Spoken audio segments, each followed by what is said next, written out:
this is Greg Kelly. Donate now to Toys for Tots, which works year-round. Go to toysfortots.org. Toys for Tots supports children in need throughout the year with programs like the Toys for Tots Literacy Program. Established in 2008, it has provided over 63 million books to disadvantaged children. The Toys for Tots Literacy Program is committed to providing disadvantaged children with direct access to books and educational resources that enhance their ability to read and communicate effectively. Go to toysfortots.org. Blizzard Entertainment presents Midnight, the newest expansion for World of Warcraft. Midnight calls every hero home to Azeroth. All paths lead to this moment. Xal'atath rises, the Void follows, and the Sunwell stands in peril. Raiders, explorers, storytellers, newcomers, and legends alike. This is your world, your story, your moment. Because Azeroth is home, and home is always worth fighting for. Available now at worldofwarcraft.com. In the squadron, they called him Bullets, but we call him Greg Kelly. Greg Kelly is on the air on the Red Apple Podcast Network. Very interesting. You should play this song today. Sweet Child of Mine, right? Guns N' Roses. Axl Rose. You know, I saw him live in New Orleans. I love the way he was dressed. He was wearing a kilt and a catcher's vest. He pulled it off, though. Real runt of a guy. And you know who he was going out with? Stephanie Seymour, one of those super duper models back in the day. Anyway, this is not the best Guns N' Roses song. That would be Welcome to the Jungle. But anyway, this song, it's funny. Gosh, you never know. You never know what's going to happen. I haven't heard this song in 20 years, at least. So last night, I'm going through the internet, for no apparent reason, and I look at the New York Post, and they got a big picture of Mickey Rourke, the actor, and he was evicted from his house in Los Angeles, couldn't make the rent, didn't pay the rent, something like that, and he had to pack his things and leave. And 73 years old now, Mickey Rourke. What do we remember him from? He was in that movie Body Heat, and he did very, very well in that movie. William Hurt was the guy who was obsessed with a woman, going out with her, having an affair with her, wanted to kill the husband. This guy was like, Mickey Rourke was a career criminal, kind of advised him not to do it, but if you're going to do it, this is how you do it. I'll never forget, he says, look, there's 1,000 ways to get caught when you commit a crime. And if you can think of 500, you're a genius. So it's like you're going to get caught. Anyway, he was great in that movie. He was also, I don't know if he was great. There was another movie called Year of the Dragon, New York City Police. There were certain things about that was very, very accurate. Then I lost track of Mickey Rourke. I never watched that stupid 9.5 Weeks movie or anything like that. And then he quit acting and he became a boxer. He grew up a boxer. He did like flyweight, and he tried professional boxing. He left Hollywood to be a boxer. And whenever he came into the ring, they'd play that song. I found that out last night as I was doing a deep dive for no particular reason into Mickey Rourke. Well, oh yeah, because he was evicted from his house. And quite frankly, let's face it, we take a certain amount of pleasure in those stories. I don't like it. I don't like it. I don't like that about me. I don't like it about us. But we see a high-flying, Hollywood actor, and he's living in basically a shack, and he can't afford the shack. We take a certain amount of pleasure in that, I think, on some level. That's why, right? I don't know. I don't like that about me, but it's true. It's like, wow, it's interesting. Maybe I'm not doing so bad after all, that kind of thing. It reassures us. It's like Tony Montana said, you need me to be the bad man. So one other thing about Mickey Rourke, what about him? Oh, he had a big, big, big comeback. He was in a major movie with Darren Aronofsky, who was the director. He's a big-time director, in The Wrestler. And it was very much like his real life. He's kind of down and out. He had done some wrestling. And it showed the underworld, the underside of the wrestling, right? Like, having to take steroids and, showing up at lame autograph sessions, right? Where you're sitting around, you charge $20 for an autograph and nobody's buying it, but you got to sit at the table. It looked rather humiliating, actually. But I guess it beats not having to sign an autograph or no one asking for your item, whatever. And he would come in the movie. He came into Sweet Child of Mine. So Mickey Rourke. Oh, one other thing about him. He's got this thing like, I'm an A-list actor. So I only get, you got to pay me $200,000 a day at least. And so what he's done is he's priced himself out of the market, right? There are other jobs that might pay him $10,000 a day or $20,000 a day, and he doesn't want to take those jobs. It's like beneath him. And that's a problem. I've seen other people do that. They price themselves out of the market, not only in terms of, money and jobs, but sometimes dating. I happen to know a woman who, unbelievably beautiful, rich, all this stuff, brilliant, right? And basically on her list, there are like two guys in the whole world she wants to go out with. Mark Cuban or Elon Musk. Everybody else is a schmuck. She doesn't have any interest in anybody else other than Elon Musk. So, yeah, you got to watch that. And anybody is kind of susceptible to that. Do people actually does the media want America to lose this war with Iran? I mean, the coverage is negative, but it's very, very nitpicky. Have you noticed how nitpicky it is? When we're talking about Karg Island and the Straits of Hormuz and they're not passable enough and they're somewhat passable, we're talking about a major, mega victory for America. Major. Look, I was worried about Iran possibly sinking aircraft carriers. That's not our aircraft carriers. That's not happening. They're also not killing thousands of people in Israel, in Jordan, in Qatar, in America, in UAE. It's pinpricks. They're harassment fire. Very few people have died. That's a good thing. We have minimized casualties. We are vanquishing our enemy. Yes, they are lobbing basically bottle rockets into the sky. But it's really having no impact. So we're winning. And every time I turn on the fake news, it's doom and gloom. And then I thought, it's like every other thing with President Trump. It's the media always doom and gloom. It's doom and gloom when he was running in 2016. His presidency, doom and gloom. Oh, Russia collusion, right? It all turns out to be fake and wrong, and he wins. Oh, they really got him now. Now he'll never get out of this one. And then you find out this one, whatever situation he's jammed in, isn't so bad. It's a creation, really, a false kind of artificial scenario. The FBI trying to trip him up over nothing. They're winning. We are winning right now. And we're beating Iran, and we're going to get them to do what we want them to do and get them not to do what we don't want them to do. What are those things? Number one, no more missiles.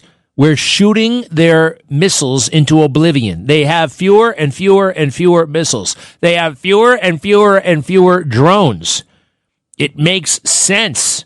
We have overwhelming air power. We got a lot of bombs. And also, we got time. This damn thing is not 2 weeks old.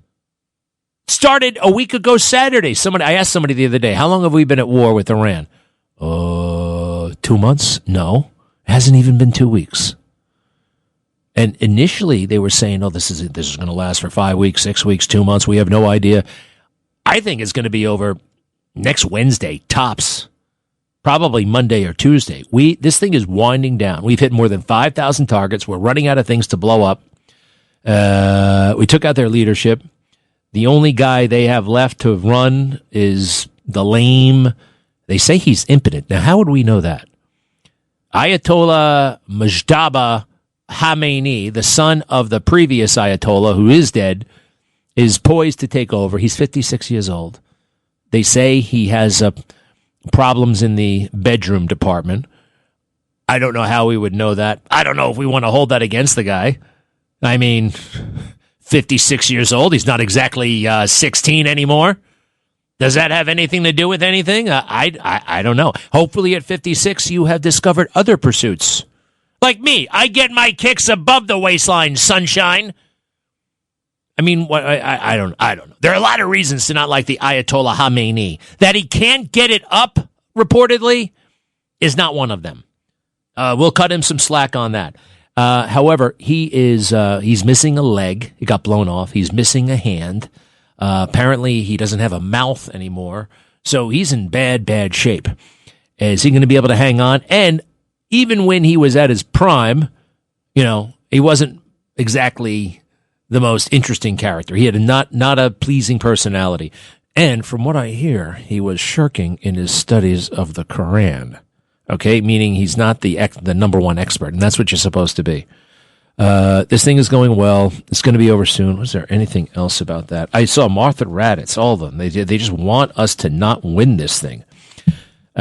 Trump derangement syndrome. You've heard of Trump derangement syndrome. It is a real thing. A lot of people have it. Republicans, Democrats, a surprising number of Republicans.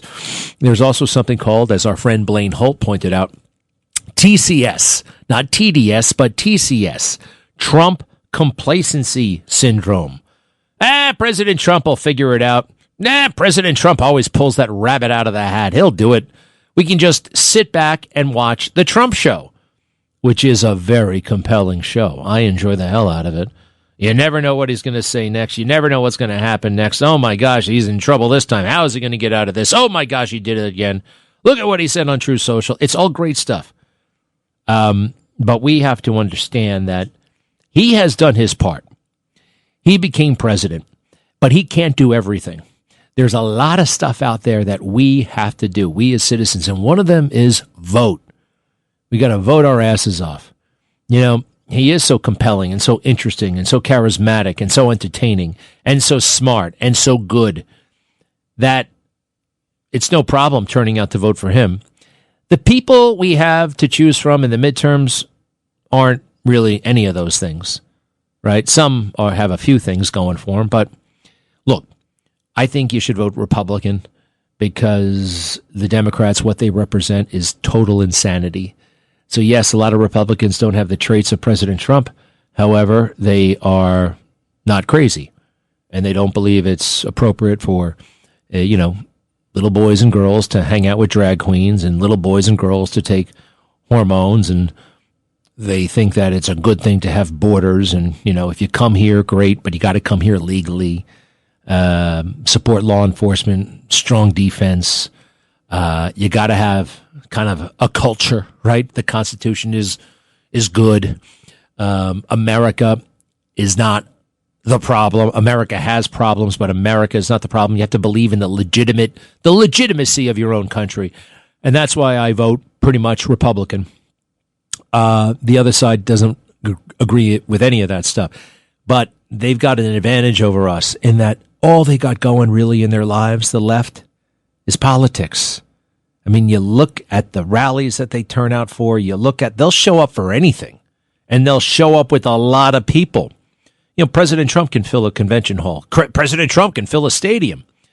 But these people will show up for, an assemblywoman running in the Bronx. They'll show up and they'll dedicate their time. I remember Mamdani, of all people, when he was running for mayor. What the hell did he do? He summoned everybody, 30,000 people, and they showed up for a scavenger hunt. Hey, this is going to be cute. We're going to have a scavenger hunt. I'm like, dude, I already got plans. But 30,000 people didn't have plans, stopped what they were doing to show up because a politician told them to. Conservatives have other things going on, right? We have, generally speaking, a lot of us have family concerns. We've got job concerns. We've got church. We've got relatives. We have active and varied and engaged lives. A lot of folks on the left, they think about these things all day long. They're online. They spend all their time online. By the way, I figured out a real good formula for not being online as much. I only will use the phone in certain circumstances. I will not use it when I'm walking. I will not use it when I'm at the dinner table. I will not use it when I'm sitting on my favorite couch. I will not use it because I sense it myself. This damn thing could be taken over. It could take over your life if you're not careful and suck out your soul. Did you see the Iranian women from Iran on the soccer team? They defected to Australia. Good for them. I hope their families are going to be all right. You never know, right? They could stone them to death, all the stuff that they do over there. Let's see here. Yeah, Martha Raddatz, Griffin, they're rooting for the other side. We have not lost any aircraft carriers. I was worried about that. They strike you as sitting ducks. They're not really sitting ducks. I thought it was like a sitting duck, but they have this. You can't think of it as a boat. You got to think of it as a fortress, and the fortress is bigger than the aircraft carrier. They got like 16 boats, and all of those ships can track hundreds, even thousands of incoming missiles. So I'd hate for one to get through. It only takes one missile to sink an aircraft carrier. But boy, they would love to do that right now. So as we get further and further into this thing, they got to be hyper vigilant. That would be catastrophic. An aircraft carrier lost. Now we took out one of their ships, right? We took out all their ships, including their prize battleship in Sri Lanka. I'm still very worried about my friend Bill Stevenson. He's in jail, and quite frankly, I have failed in getting anybody to really care about this. So what do? Do I give up? As some people have been telling me, you got to give up. Maybe he did it. I say no, I can't give up. I can't, and I won't. It's too easy in life to say, well, I got my responsibilities. I've got this, I got that. I do, and I'm not going to shirk them. But I think this came across my plate for a reason. I don't know what that. I got to do this. I don't think anybody else is going to do it. So I got to do it. Bill Stevenson was married to Jill Biden. He spoke out against the Bidens for many decades. And he had a big target on his back, and they're coming for him. Right now he's in jail, accused of murder. I think it's a scam. And when I come back, I wrote an opus, right? My opus for Bill Stevenson when we return. Greg Kelly. Let's go, Brandon.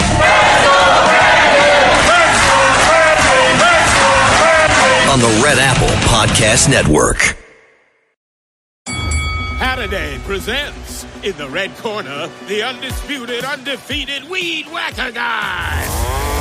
Champion of hurling grass and pollen everywhere. And in the blue corner, the challenger, extra strength Halliday. Eye drops that work all day to prevent the release of histamines that cause itchy allergy eyes. And the winner by knockout is Halliday.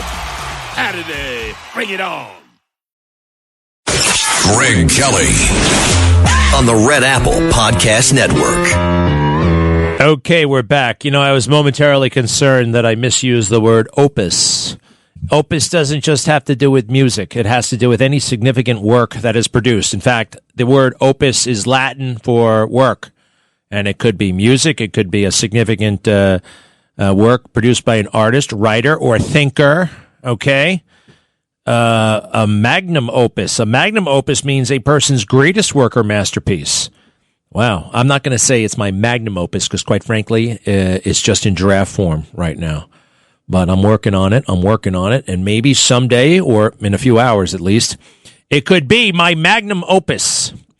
Who just came in here with a very negative downer kind of thing, although he was rather smug about it, tripping. What the hell?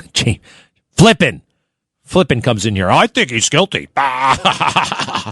Well, who the hell are you to say that? Because nobody can. You know why? Because we don't have the indictment yet, and we don't have the autopsy yet.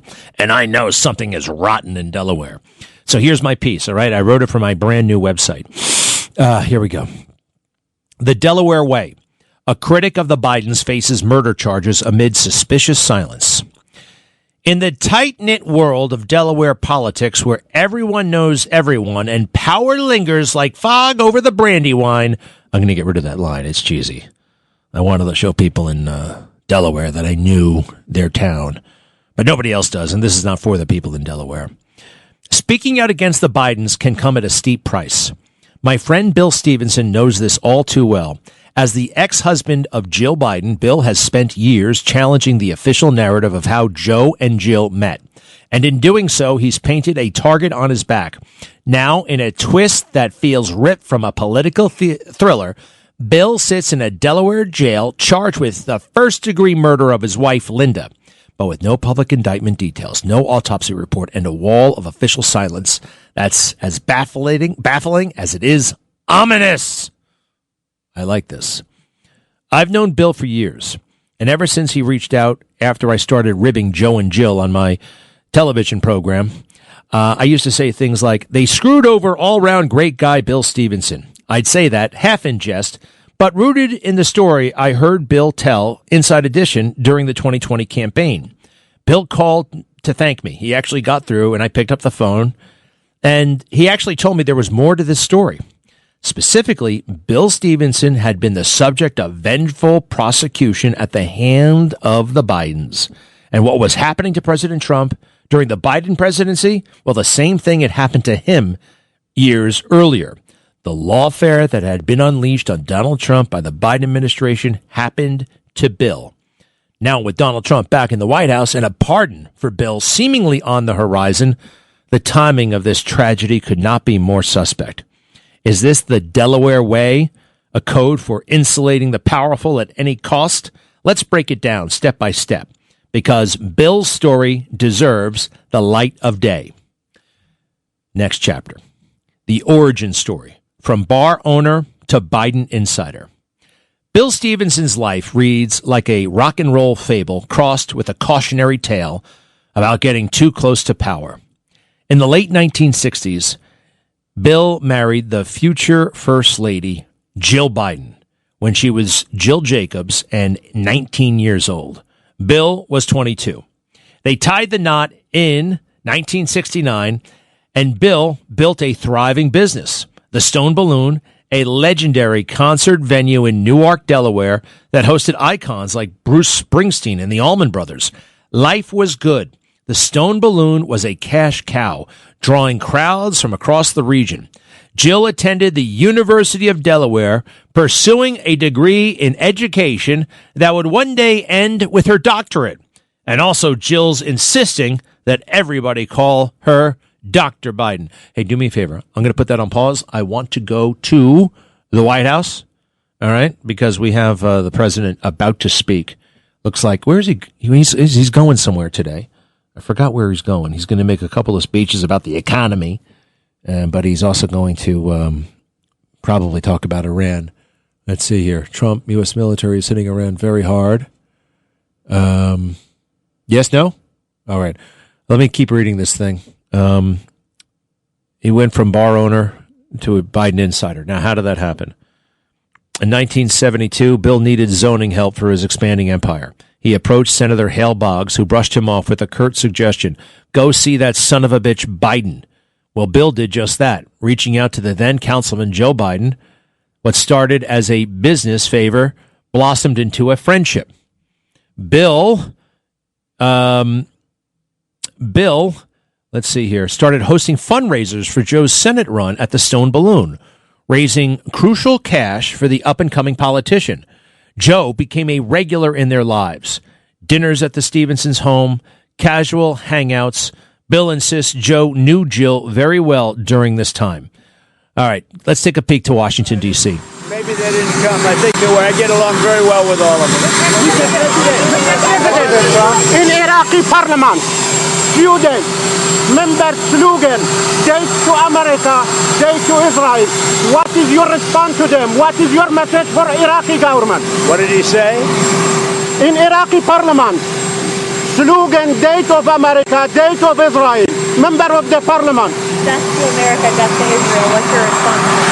That's not a nice question. Mr. President, did Spain give in after you told them that you would cut commerce ties with them? Are they cooperating with the United States? Who? Spain. No, they're not. I think they're not cooperating at all. Spain, I think they've been very bad. Very bad. Not good at all. We may cut off trade with Spain. You guys all trade with them? I don't know what Spain's doing. They've been very bad to NATO. They get protected. They don't want to pay their fair share. And they've been that way for many years, actually. Let me give you the good news. The people of Spain are fantastic. The leadership, like you. The leadership, not so good. Lebanon is under attack, and Hezbollah is making dangers for the Lebanese, especially the Lebanese Christians. What is your message for Lebanon? Well, we're working on it very hard. We love Lebanon. We love the people of Lebanon. and we're working very hard. We got to get rid of the Hezbollah. Has been a disaster for many years. The new oil refinery going up in Texas. The new oil refinery going up in Brownsville, Texas. What do you want Americans to know about that? About what? About the new oil refinery going up in Brownsville. Oh, it'll be great. It's going to be the greatest anywhere in the world. There's never been anything like it. It's great that it's going up in Texas. You know, it's very hard to get refineries done. This will be like nothing else ever built. It's a great thing. Thank you for that question.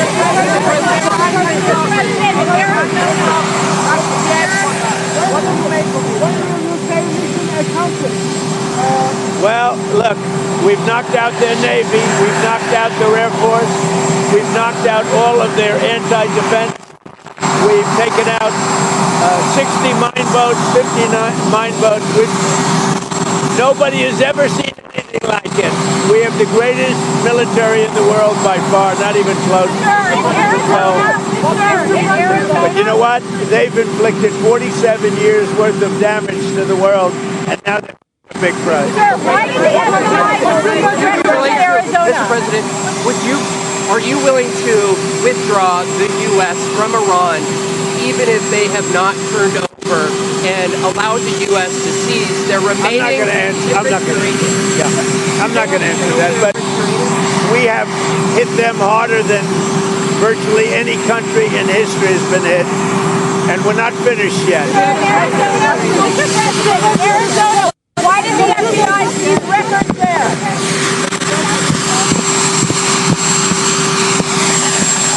That damn helicopter motor. He's not done.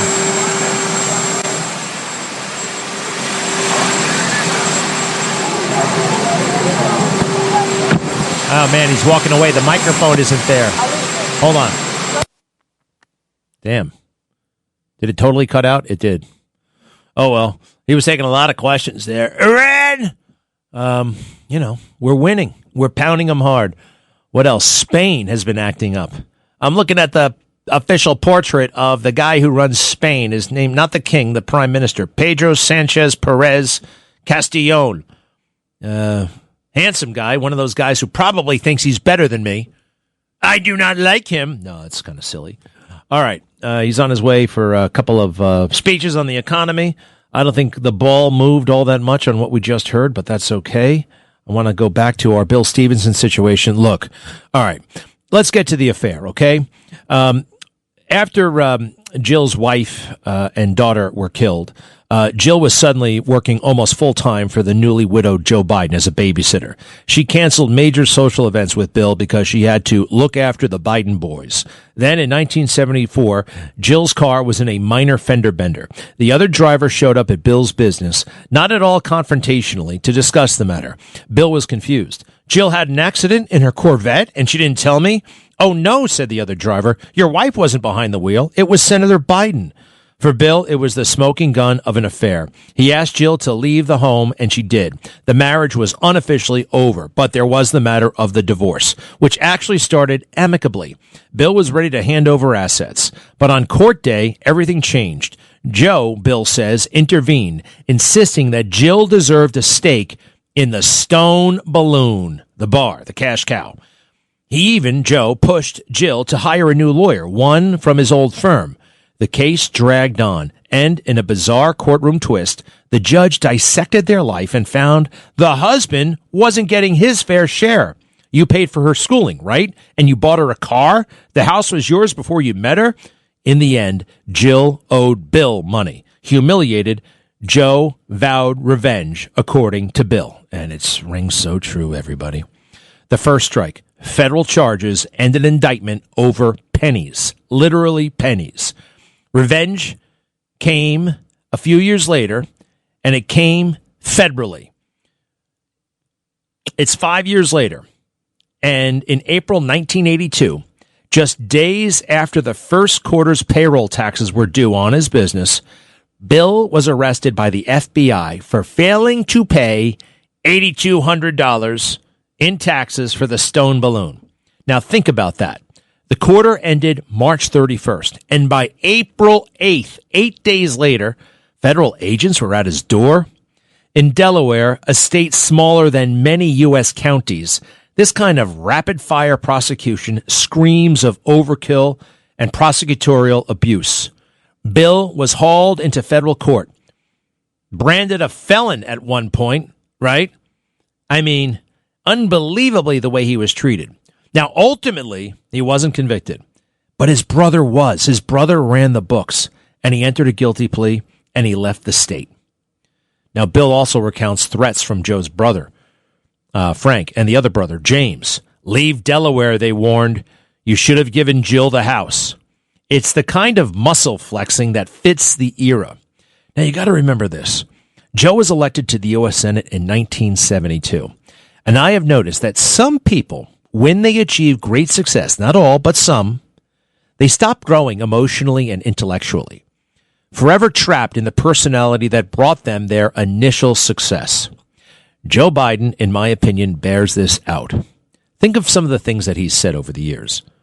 If you don't know if you're voting for me or Trump, then you ain't black. I mean, doesn't that scream of some Neanderthal from the 1970s? Remember the guy who happened to be black, was asking him rather tough questions, and he said, "Come on, man, what are you, a junkie?" How about when he said, "Poor kids are just as smart as white kids"?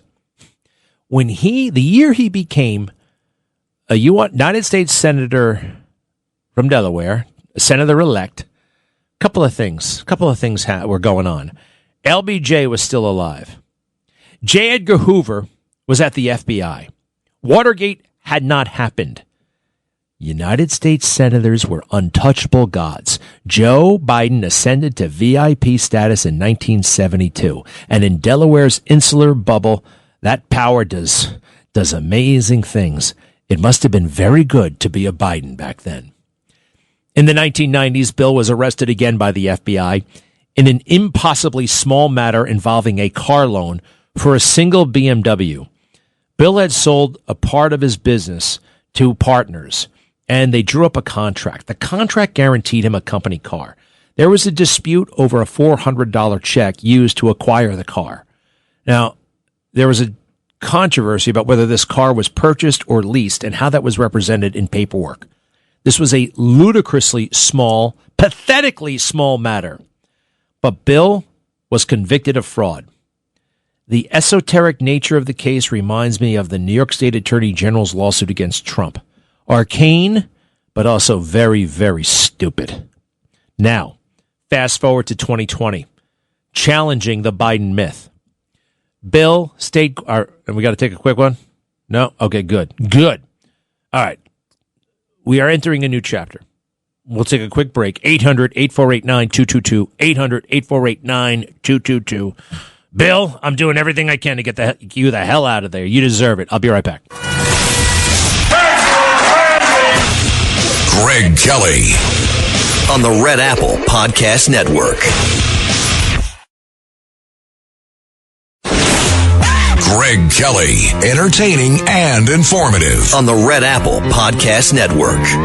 I want a drone. I don't know what drone to buy, though. Have you ever seen how many variations? And they got good drones, and they got bad drones, and then they got drones that you can fly really fast. I need a drone expert to talk to. What drone should I pick for all of my drone needs?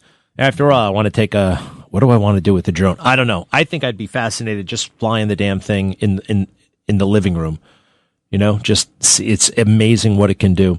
It's funny that the most innovative aviation sphere right now is drone technology. But if you look at it, I mean, it's propeller, right? Those are propellers moving, which that's what the Wright brothers used to fly. It's not electromagnetic. It's not jet. It's propeller. And it's kind of curious. It's it's old fashioned in a way. In a way, everything else is computer. All right, let me continue with this thing because I got to wrap it up. In 2020, what happened with Bill Stevenson? Well, he came forward after being quiet for decades. During the Democrat National Convention, there was a glossy video spun about the Biden love story. Joe spots Jill's photo in a local ad at the train station, and he tells his brother, who was walking with him, "Wow, I'd love to date a girl like that." And the brother is like, "Hey, I know her from school." And calls her, and they set up a blind date, okay? And where was their first date? They went to the movies in Philadelphia. And a very interesting moment. Piers Morgan was talking to Jill about this and said, oh, that's interesting. Tell me where you, what movie did you see? Do you remember? No, I don't. Right there, one of the red flag 437. I know where my parents went on their first date. And they went on their first date 15 years before Joe went out with Jill. You know where my dad took my mom? To see Psycho. It's playing at the movie theater in Hempstead, at what they call the Calderone Theater on either Franklin Avenue or Fulton Avenue.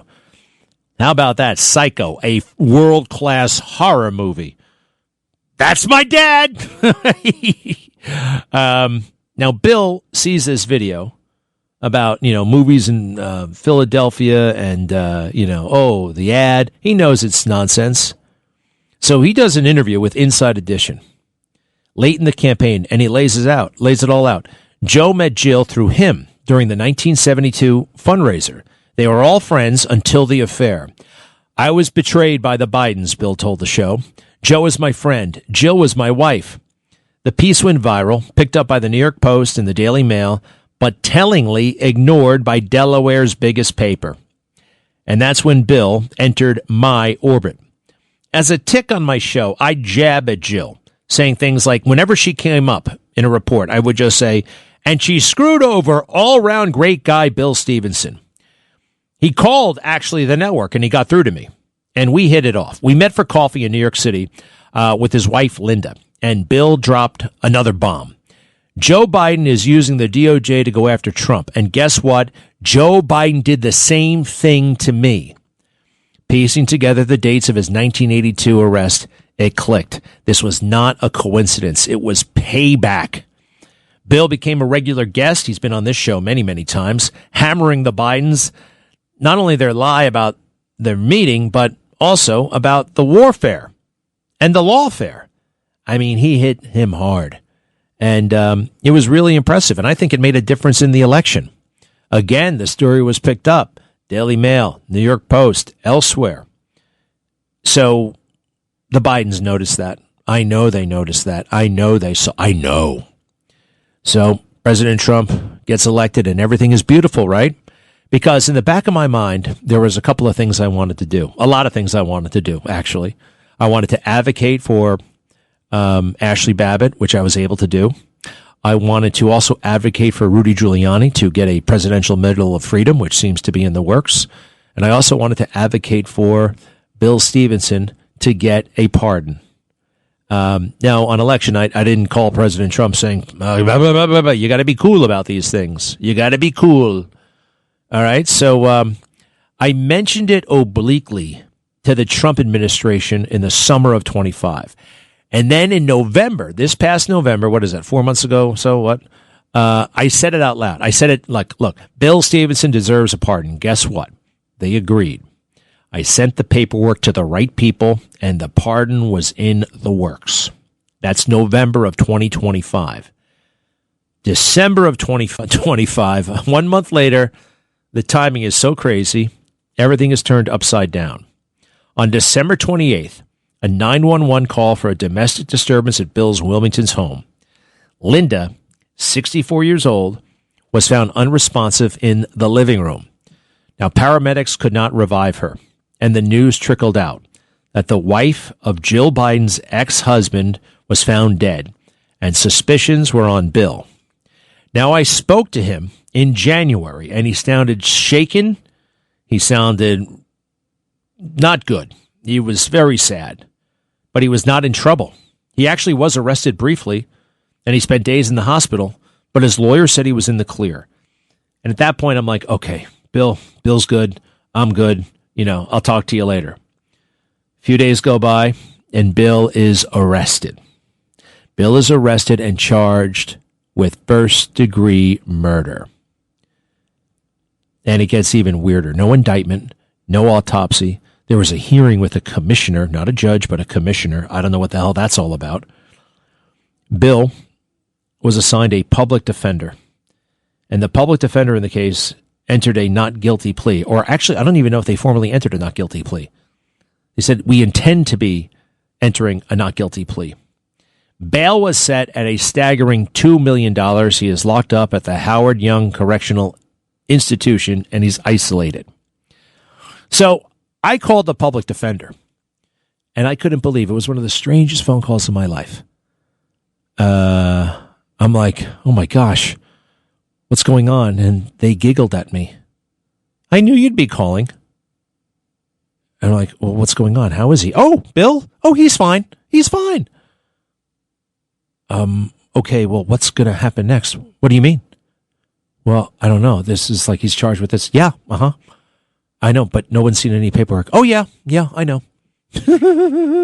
laughing at me. I felt like she was laughing at me. Finally, she told me, okay, I'm not the lawyer anymore. I can give you the email address of the lawyer who's handling the case. Well, thank you, I guess. Took the email. I wrote the email right away. I wrote, all my concerns. This is who I am. I'd love to talk to you guys. 2 weeks go by, and I get the strangest reply. It's almost it's longer than it needs to be because they seem to be writing for somebody else. Bottom line, everything's fine. We don't need your help. Goodbye. It just makes me really suspicious. All right. Bill, the Biden name is a big deal. Delaware is peculiar. It's smaller than LA County. It's smaller than Suffolk County. And it's far from DC's glare or New York City's media swarm. It's like a little fiefdom where the Delaware wear means deference to power. The locals cede authority to politicians like the Bidens, and the Bidens feed on that fear. Bill Stevenson has been on the wrong side of the Bidens since that fateful fender bender with Joe at the wheel.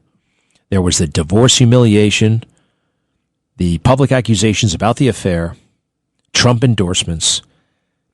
November 25, I say it's time for a pardon, and in December of 25, with a pardon looming, all of a sudden Linda dies under very murky circumstances, and Bill's fast-tracked to a murder rap with zero transparency. Folks, I know that people have secrets, and I don't know Bill, but I would bet a lot of money that Bill's innocent. I got a few more things to say about this, and then I don't know, but I'm not giving up. I don't know what I'm going to do, but I'm going to do something. Be right back. Thanks for listening to The Greg Kelly Show. You can hear The Greg Kelly Show weekdays at 12:15 on 77 WABC. If you like the podcast, share it with your friends and listen anytime at WABCRadio.com and download the WABC Radio app. Hit that subscribe button on all major podcast platforms. Plus, follow WABC on social on Instagram, TikTok, Facebook, and X. See you next time for a new episode so you never have to wonder. What the heck is going on here?